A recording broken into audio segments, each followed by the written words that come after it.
কষ্ট করলে কেষ্ট মেলে এবং ভক্তিতে মুক্তি, এই দুটি কথাই যেন এই ভিডিওটির সঙ্গে পুরোপুরি মিলে গেছে। তো হ্যালো এভরিওয়ান, আমি প্রিয়াঙ্কা আবারও হাজির তোমাদের সামনে একটি মিনি ব্লগ নিয়ে। তো কেমন আছো সবাই? আমি আগের ভিডিওতেই জানিয়েছি যে আমি ঘাট সন্ন্যাসী হয়েছি। তো আজ হচ্ছে মহা নীল পূজার দিন। তো সেই কারণে বাবার মাথায় জল ঢালবো। তার জন্য আমাদের গোবরডাঙ্গায় যমুনা নদী আছে, যমুনা নদীর থেকে জল নিয়ে সেইখান থেকে হেঁটে সোজা জলেশ্বর যাব হেঁটে হেঁটে।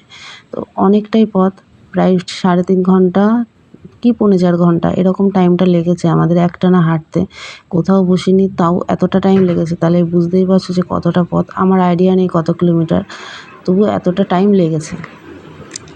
যাই হোক, ভিডিও করা হয়নি খুব একটা, যেহেতু সন্ন্যাসী হয়েছিলাম অতটা টাইম পাইনি, আর সবসময় ফোন সঙ্গে অ্যাভেলেবেল ছিল না।